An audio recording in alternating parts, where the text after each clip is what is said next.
How's it going, everybody? Welcome to the long game. Damon Serafino here with Clay Barrow. Clay. How are we doing today? Good, man. Happy New Year. Happy New Year. Hopefully this I comes think out this in comes the out new year. January 3rd. We're pretty sure. We did the math. Hopefully. I didn't say Merry Christmas for our last episode. I know I'm not jolly, but Happy New Year. New Mhm. Year's. Did you Happy watch New the Year. ball drop? Yes. That's so stupid. It's the middle of December. Yeah. Listen, I'm going. Beginning. We have to middle. we have to Dang. pre-record because I'm going away a couple times, and Mhm. we're gonna. I won't see you for like 3 Christmas weeks. stuff. I won't see you for 3 weeks. Cry every night. I know, and that's I my will. bad. But what's like, It's okay. You can go see your family. and then we're going to Florida for a Uh-huh. conference. Mhm. But what's your favorite Christmas movie? It's like Favorite Elf by far. It's so good. It's Elf? a classic. It's a It's good so good. movie. It's way better than all the other ones. bro. Okay, I won't even let you trash talk about it. It's I- so no, good. I It's so like- funny. I like Elf. Honestly, I haven't seen it in a minute. Maybe I'll have to see it. Maybe we'll have Mhm. to.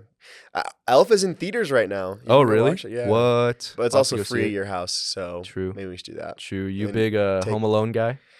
Home Alone's pretty good. I mean, it's like kind of like dry humor. It's like, oh, he gets hit by a paint can. Ha, funny. Like, I mean, and I enjoy dry humor like The Office. My favorite one, and it's definitely dry humor, Christmas Vacation. Yeah, that one is good. That's That's- amazing. Yeah, that is a classic. Where he gets the bonus and all this stuff. I don't know. It's just funny to me, and just Mhm. everything goes wrong. Honestly, I get like fourth hand cringe when I watch that movie, though. Yeah. Facts. Elf is pretty good. I don't know. It's so funny.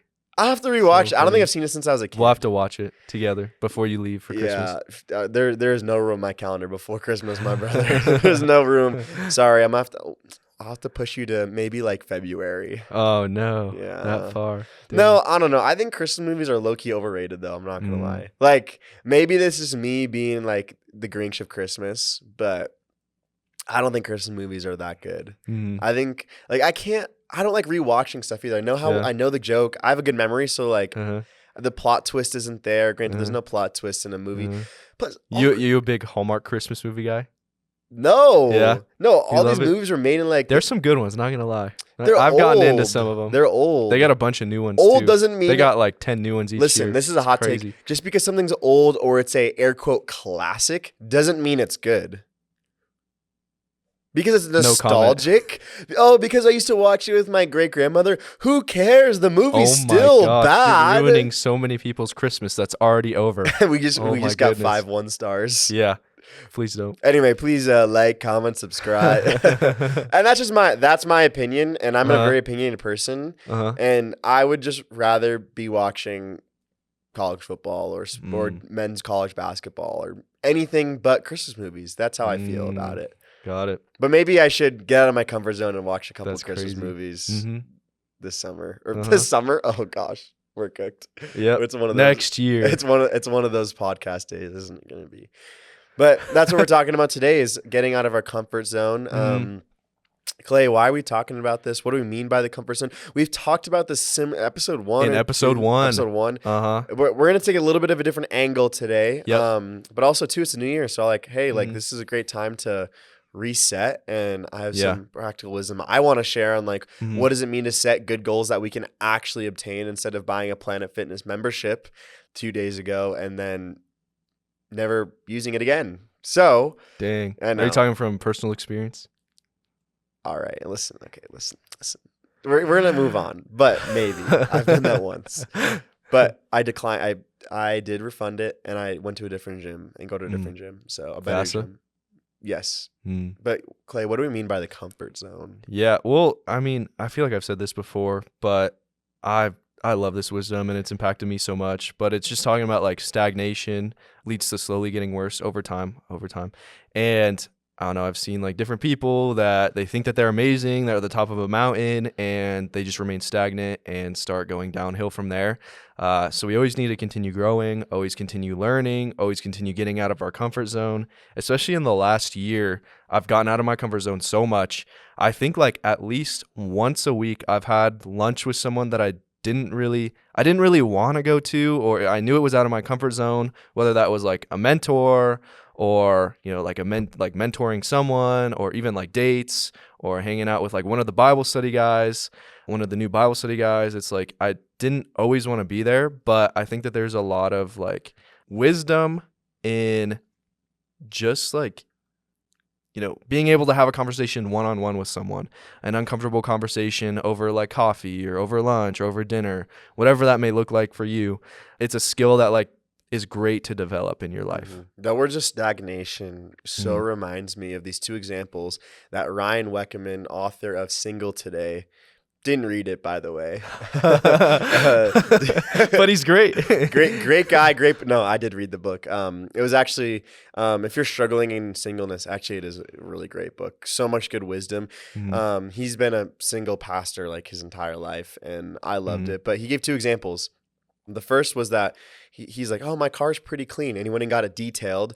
And then they gave him this bag full of stuff like that were underneath the seats or in like the cracks from when they detailed the car. That when like you think the car is clean, like your soul's clean, but then you go get it detailed and you like do a deeper dive and you find out there's a lot more of a mess underneath the surface than you think. And Mhm. I was like, all right, that wrecked me. Mhm. And this other example he gave is you go to like a pond and like the water seems clear, but then as soon as someone like walks in the first few steps, like there's just mud everywhere, and the Mhm. water's actually disgusting. Mhm. You don't want to drink it because it's still. But as soon as the water starts moving, there's actually a lot of like junk and crap underneath the surface, and Mhm. so I think when we grow, we're continually mixing the water Mhm.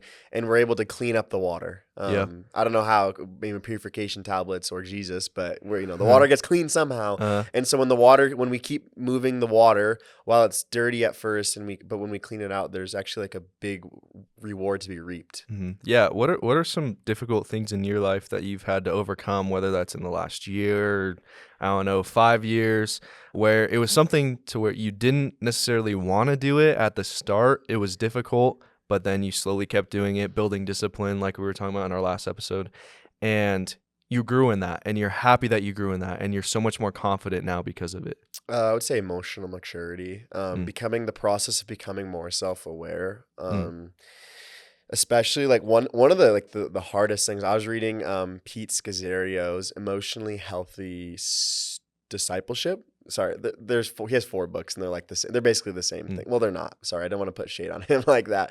They're pretty similar, and I've been single for a very long time, and one thing like I wanted to always do is like find like companionship in ministry, and I feel like I've always like was compromising in little ways of like trying to find like intimacy in people that I probably shouldn't be finding mm, intimacy in, or find and when God wanted me to find intimacy fully in Him, so that was like a self-awareness thing. But then one of the thing that Pete Scazzero said in his book was that his marriage was falling apart is because he had a mother wound and he wanted his wife to be his wife, but also his mother. And God revealed to me, he's like, hey, this is why like I haven't let you date yet. It's because like you would do this. And I mm. was like, poof. Shoot. That was like wrecked me. And so I kept stirring the water always. And when you stir the water, you'll eventually find some nasty, nasty things that are incredibly painful.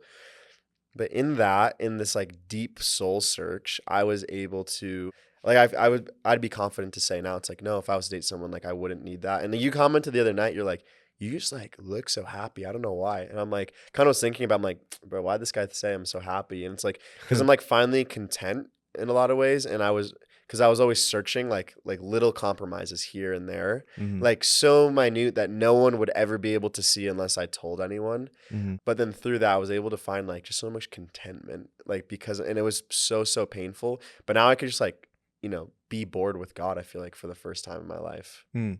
That's good. But yeah. That's really good. I like that answer. And thank you so much for like being vulnerable too, and like sharing for the podcast for like everyone to hear. I'm sure that wasn't easy at all. Yeah. Go team. Go team. I don't know, awkward transition. But yeah, no, it's worth it. Like when you keep stirring the water, like keep growing, it's so worth it. It's difficult. A lot of tears, a lot of journaling, therapy and mentorship meetings, but at the end of the day, I am so like secure in my identity of who I am and confident who my God is, Mm-hmm. I feel like I could do anything now. Mm-hmm. Like seriously, nothing. I feel like there's no past holding me back. I really feel like I'm being like fully healed of everything that's happened to me in my life, which is awesome. Mm. What about you? How has there been like a difficult situation that you've overcome in the last Mm-hmm. like I don't know 6 to 8 months? Mm-hmm. Well, I would say like with I have like a broader timeline. I would say like within the last 5 years, Oh, my bad. I've become a lot more. No, you're good. Don't want to limit you. No, you're Go good. as far back as you want. I don't Yeah, care. in the last 5 years, I just think about like 5 years ago, like sitting across from someone and like talking to them would have intimidated me a lot, and I would have overthought it, just gone through every scenario, had anxiety over the situation. But this last week, one of the Bible study guys, he was asking me about like this lunch that I had with a mentor the next day, like someone who I really wanted to get mentored by, who I wanted to like hear about their career. I just wanted to get lunch with him. And so I sent him an email and I was like, hey, would you want to get lunch sometime? Like, I'll pay for your lunch. Like, I'll bring you lunch to your church. And he was like, yeah, absolutely. And so I was telling one of the Bible study guys about this, and he's like, aren't you nervous? Like, aren't you like really, really scared for this?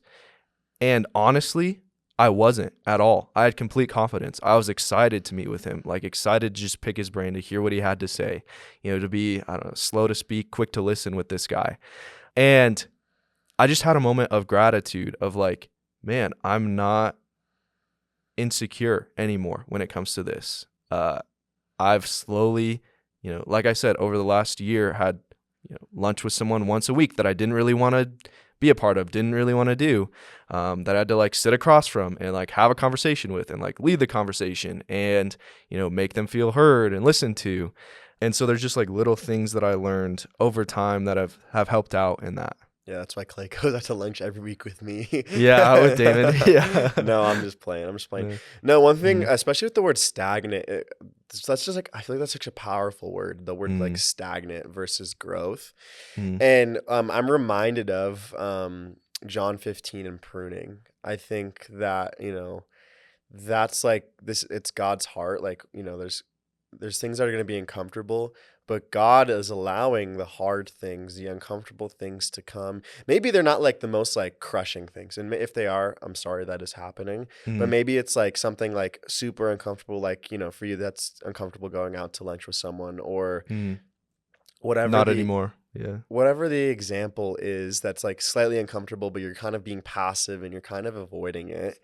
I just think of like John 15, like where Jesus is like, hey, like I am the vine, abide in me. And as you abide in me, whatever that looks like for you and your rhythms, abiding in Jesus. And that's just powerful as is, where he says God, the Father, is the vine dresser and he prunes those he loves. He disciplines those whom he loves.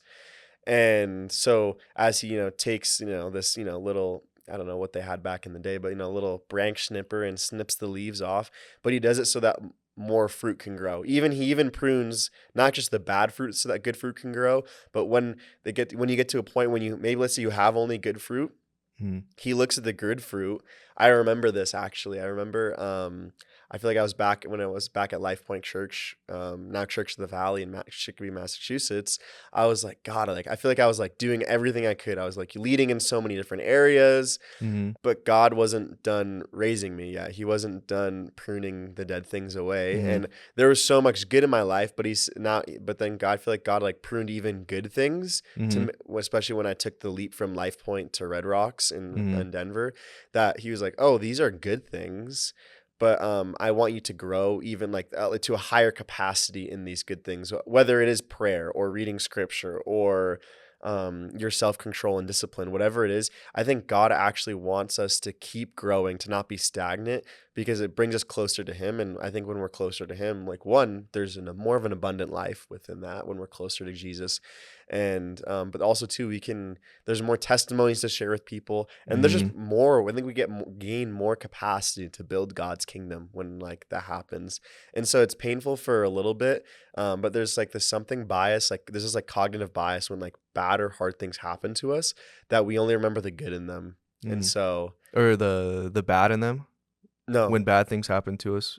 No, like when Or we like go through, when we go through I thought something. it was like when good things happen, like we only remember the bad things. Like No, I'm pretty sure there's this thing like I think there's that as well. uh, I don't know. I'm not a psych major, but then also too, if like you went through something hard, but there's a good result, you mhm. only remember like the good of it. Like, oh, like looking back, that was Oh hard, yeah, but it was good. yeah, And so I think that like I don't know, like the God created us that way to remember like mhm, the good and the hard.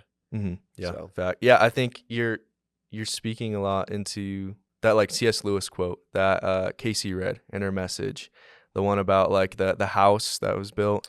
Yeah, I have oh it. I want to read it. yeah, yeah, you Yeah, can pull it's that up. so good, dude. And So good. I think that's just like as you pull it up, I think I got it. oh, you already got it? Oh, Yeah, dang, you had it on a rip? Okay, never mind. it's my wallpaper now. Oh, Yeah, dang. All right, yeah. wait, go share Yeah, it. yeah. So it's a quote from C.S. Lewis, who wrote, Narnia, all of that. He's this amazing Former theologian, atheist former turned atheist. Christian Hmm. author. Yeah, he's great. But the quote is, "At first, perhaps you can understand what he is doing. He's getting the drains right and stopping the leaks in the roof and so on. You knew that those jobs needed doing, and so you are not surprised. But presently, he starts knocking the house about in a way that hurts abominably, and does not seem to make any sense. What on earth is he up to? The explanation is that he is building quite a different house from the one you thought of, throwing out a new wing here, putting on an extra floor there, running up towers, making courtyards. You thought you were being made into a decent little cottage, but he is building a palace. He intends to come and live in it himself." I think that this is just like such a great quote. And like Casey had us like close our eyes, imagine like the perfect house. And I just imagine like this mountain cabin. And it's like exactly what I wanted, exactly what I think I wanted. But then God is like tearing out parts of it, building new ones. It hurts. It's extremely painful. But he's building a palace. He's building a palace to himself. He's building his kingdom in you. And that's what I believe our Christian walk is like. It hurts. You're going to go through trials. You're going to go through difficulties. You're going to have to get out of your comfort zone and try new things. And you don't always know what he's doing. And it like makes you angry and frustrated sometimes at God. But then like you see over the years what he was building, what he was doing in your life. He was building things that like needed to be built in your life. He was affecting and impacting so many people positively around you for his kingdom.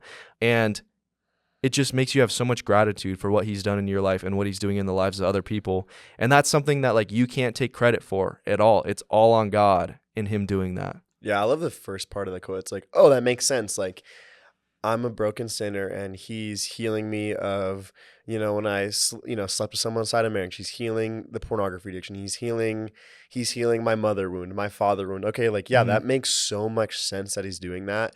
And then you get to this point where God's like, "Oh no, you're called to be a missionary, and so I need this fruit to be this way." So then when you get to this spot one day that we don't even know it, right? We don't know we're called yet. We don't know where we're going, but God knows where he's taking us. Mhm. And so he's equipping you with all the skills and talents that you need to get there so you don't drown when you get there. And Mhm. so it's painful now, but I honestly believe that we're going through maybe these difficult pruning things, like because we get to a point, right? It's like, oh, we hit like this point of our sanctification, and we get stagnant. I think Mhm. it's like, We think oh, that we already know everything and we've already got it figured out. And God's like, no. and it's just like that's like the repairs are just the beginning of the sanctification work. That's just a Mhm. lot. That's like I think us getting to trust God, Mhm. and the deeper things come later, slowly and later, and his healing hands over all of it. Mhm. And yeah, equipping us for a future time. So when we get to our 30s and 40s, we can walk into the fullness of the call that he has set us on this earth for.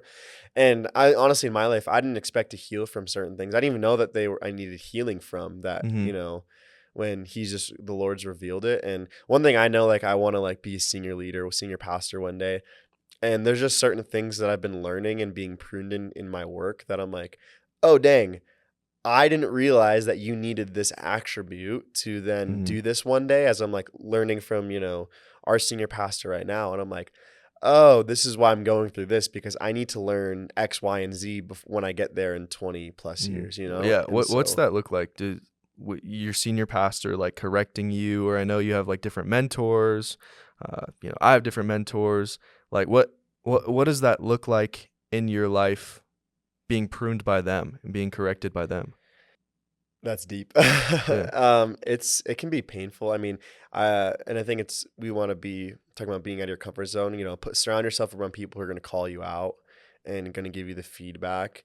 And I remember there was a season where I was like, well, this girl's cute and this girl's also cute. And then one of my mentors just went like, I feel like you're just like kind of like your heart just going and trying to like find comfort in like some girl and who like kind of loves Jesus. And I was like, Dang. dang. And so that's really what set that whole journey that I shared before, was that, God used a mentor to like call it out, and like Mhm. and it's what you do with it, right? Like I went like 110%, like, all right, I want to like put all the work I can into this to be the most healthy person that I can be, so that when I show up in spaces where I'm preaching multiple times a week, that I can show up healthily and share the fire of Jesus with Gen Z, and so Mhm. like that's something that means something to me. But you don't just start doing that. It starts with like the hard work of sanctification. Mhm. Mhm. I just said, like, I have these mentors, you have these mentors. How would you like get out of your comfort zone to like get one? Like, how do you get one? How do you find someone who is gonna like rebuke you when needed? And like, Mhm. how do you build that? And because I think we both believe someone should be pouring into you, and then Mhm. you should be pouring into others, and then at your level, you should have friends and peers that you're equals with. Facts. How do you find that? How have you done that? Because you've said a lot. I think you've already said a lot of wisdom Mhm. about it, but what are some other things? Yeah, yeah. I would say look at the people around you. Look at someone that you look up to. Preferably someone who's the same gender. Who's in the career that you want to be in, and at the right time, ask them in person, or if you don't know that person directly, like send them an email in a respectful way. Like I said, at the right time.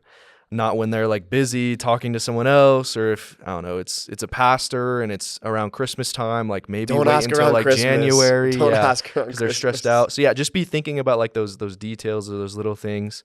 Scope out the situation first, and then if they say yes, you plan the whole entire thing and you pay for the whole entire thing. If you want to get coffee with someone, like you plan exactly where you're going, what time, and then you pay for their coffee at that time, like get to know them. I think that goes a long way. And sometimes, I don't know, I've had different people that like they want to be mentored by me and they're like, oh, could you get coffee? And I'm like, yeah. And then they're like, okay, where do you want to go? Bro, Have you just been? tell me a And time and a then, place, yeah. please, And for then the I love of get there and Jesus. like, I'm paying for my coffee. And I'm like, dude, like, I'm doing a service for you. And like the person who's mentoring you, like they're doing a service for you. They may not really want to do this or know why you even want to get coffee with them. And then, yeah, be quick to listen, slow to speak, hear what they have to say, ask them really good questions, come up with questions beforehand that you want to ask them to get to know them. If you don't do that, they're probably going to be like, what? You just wasted my time. Like I just opened up a time period to talk to you. I got coffee with you. I could have been doing so many other things, but then you came and you just wanted to like talk, or you weren't leading the conversation. Why am I even doing this? Yeah. But I think that on the inverse, on the opposite, when someone asks me to coffee and they pay for my coffee, they set a time, they ask me a bunch of questions, you can tell that they put a lot of thought into it, they're humble, they're listening, that like fires me up, that hypes me up. It's like, yeah, I would love to like share what I've learned with you, I would love to teach you, I'd love to give you wisdom, I know you're listening to me, so like I'm going to speak to you and speak exactly what I want to talk about and share what I feel like will be really practical for you. And so yeah, and that's hard to find, like not many people do that at No, all. no. Mm-hmm. So honestly, on the flip side, I've been on both sides of the coin a lot. Dude, so it's like so obnoxious when people just talk the entire time. It's like, I mean, like I get it. Obviously, like pastoral conversation different from mentor conversations for Mm-hmm. sure. But it's just like, why am I here? Like you said, like I feel that frustration. Like, bro, I got other stuff to be doing right now. Yeah. Like, and Yeah. it's usually like out of the way, or like I don't know. That's one thing. Like plan the coffee near them. Like if you live Mm-hmm. like 30 minutes apart, put it 5 minutes from their house and Facts. 25 from yours. Facts. Exactly. Don't And make like them drive. make the conversation extremely easy for them. Yeah. Like make it so that you're throwing them like soft pitches and they can just hit a home run repeatedly over and over again. And then afterwards, like once you're done, once you leave, like send them a text and be like, hey, thank you so much for meeting with me. Like that was amazing. That was super impactful. I really appreciate your time. Just be intentional with everything you do, and it may be uncomfortable, but like literally if you do that, we can do that with mentors. You can do like that's like practicing too, to like do it like for when you go on a date, you know. It's like girls love Facts. intentionality. Like, Yeah, the exact oh my same gosh, thing. I don't like no guys are intentional anymore. I mean, like I think we are, but like, you know. Depends on the guy. Just no, but yeah, seriously, be intentional. All right, one thing I wanted to talk about was it's New Year, and I think some of us maybe we're feeling the conviction. We're like, oh man, I know the water hasn't been stirring. I've been stagnant. You want to set some goals. I think this is something me and a mentor / pastor, we walked through, and it was like game changing. What do you say yes to this year? What do you say no to this year? There is a lot of power in the word no. N-O. Hey, can you come here? No. Just say no, you know, and people may be anxious. No, you need to be here, blah, blah. No, I'm not going to be there. You know, let your yes be yes, your no be no. And I think we need to set our goals. And in a year, I think a year's ago, depending on where you're at in your 20s, I think, or I think a year, like at least in me being in like younger 20s, like a year, a lot can happen in a year for me. And I'm doing a lot. So like things are always changing. So I decided to choose a year. You can do 3 years, you could do 5 years. But I chose a year. And you have 3 categories: social, work, and personal. And so, like for social, who do you want to hang out with? Who you like? Do you want to like be going to a Bible study or young adults? And like, if so, how many times? And lay that out. Work. Where do you want to be professionally?